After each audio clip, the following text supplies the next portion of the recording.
and welcome back to Love Your Food. This week we have a Thai-inspired recipe for you. This is tom kha soup. Frequently it is in Thai restaurants as tom kha gai, and that's if you add chicken. We're just doing this with mushrooms and tofu, and this is a really great warming recipe, and we're going to show you our ingredients to start.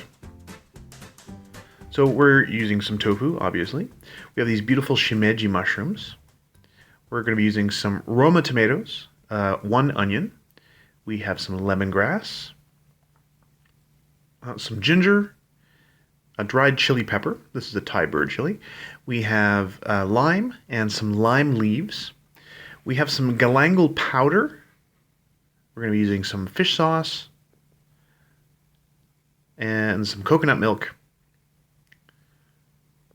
and a little bit of broth. So again, you can use any kind of broth you like for this. We're using chicken at this time, but you can also use vegetable or mushroom stock. So if we had fresh galangal, which looks a lot like ginger if you've ever seen it in a shop, we didn't. If we had fresh galangal, we would be treating it much like a ginger and just steep it in the soup.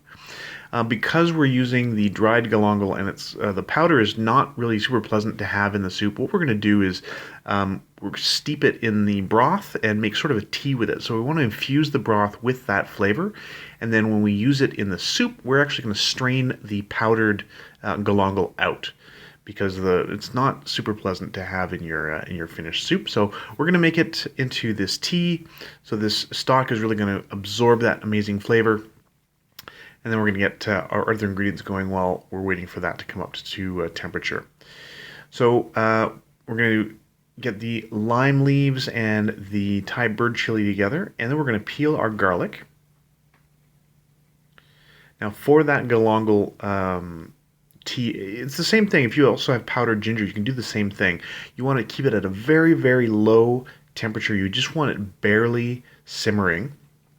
And it gives it a lot more time to absorb some of the flavors from those spices. So we're taking our ginger, we're going to peel that and make sure it has no bits of skin or anything on it. They are quite tough and stringy, so we want to make sure there's no little bits of skin left on there. And we're going to cut this into pretty big chunks, honestly. We're going to cut it into big slices, and mostly we're not going to be eating this in the soup, we're just adding it for flavor. And it's the same thing with the lemongrass. We're going to cut off these sort of feathery bits at the top. We don't need that. And then we're going to cut these little stem bits off the bottom.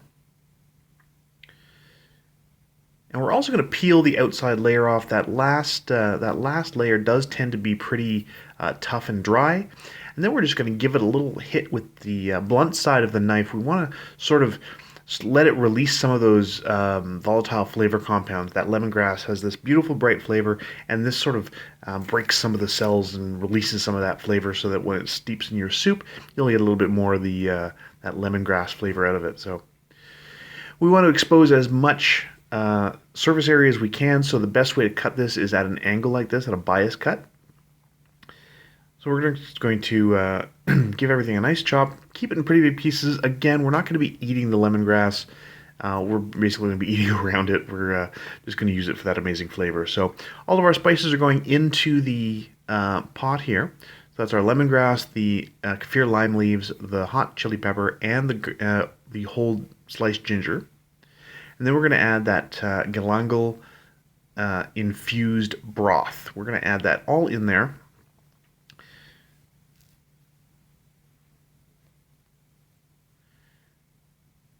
You can see we got most of it out. If a little bit gets through, that's fine. You don't want a whole lot of that powder in there. It's not very pleasant. So we're going to let all of this steep, again, super low temperature. We're not going to get this to boil or anything. We just want it to simmer and release some of the flavor from those great aromatic ingredients. So our next step is we're going to start working on those onions. And again, we're going to cut these into pretty big slices. We're going to chop these into large chunks, and we're going to leave this to cook in the broth, but not all the way. It's nice to have that little bit of texture from the onions in the final soup. Same thing with the tomatoes. We are going to cut this into pretty large pieces, and this is going to cook in the soup as well. So we're going to get rid of the little stem bit, and we're going to cut that into just spoon-sized slices. You don't want really large chunks. You also don't want it to be so small that it just disappears into the soup. So we're going to cut panels off the side, and then we can get rid of some of the seeds. We really don't want the seeds or anything in there. We're just looking for the nice tomato, flesh in the soup. Now these tomatoes were a little underripe. We were hoping for some nicer tomatoes, but unfortunately this is all we had. They were still great in the soup, but if you have some nice ripe tomatoes, that's usually a little nicer than these. And again, we're just going to cut these into pretty much bite-sized pieces, and into the soup they go. So once again, mixing with those great aromatic ingredients, and we're just going to let that cook at a very low temperature for quite some time, to let everything sort of infuse and blend together.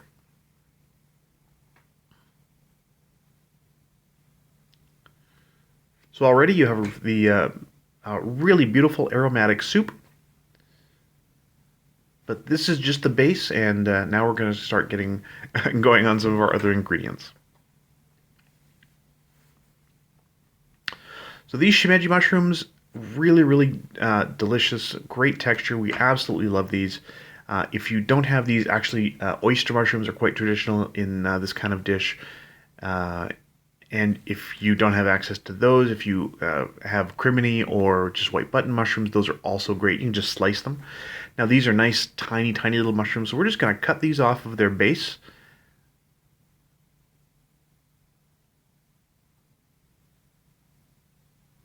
And that's going to be the mushrooms for our recipe. The base, that base part, we actually used in other recipes, and totally usable for other things.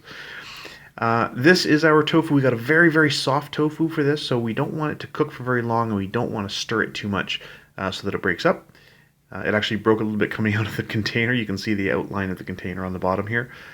So we're just going to cut that into fairly large pieces. We do like to see that nice texture of the tofu in the final dish. So in go the mushrooms. And now we're going to add the coconut milk as well. So we have 2 cans of coconut milk. If you can get the coconut milk that is just plain coconut milk and doesn't have other ingredients like carrageenan and that sort of thing in it, that's ideal. Those are the absolute best to use. They are more flavorful, and they'll make a nicer soup as well. So we're just going to let this all come up to temperature. Part of the trick of this is to get everything really hot, and then before it boils, start adding another ingredient so that it brings the temperature back down and has to come back up. And then before it boils again, add your next ingredients. So here we are once again, just before it starts to boil again, we're going to add in our tofu pretty delicately.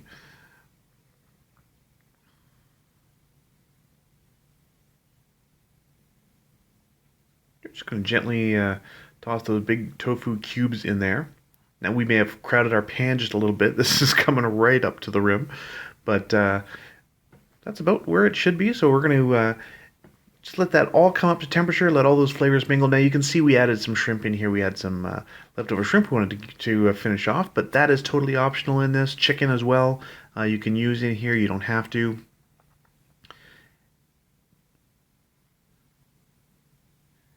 And yeah, at this point you want to adjust your flavors. So off camera we adjusted with a little bit of fish oil and lime juice.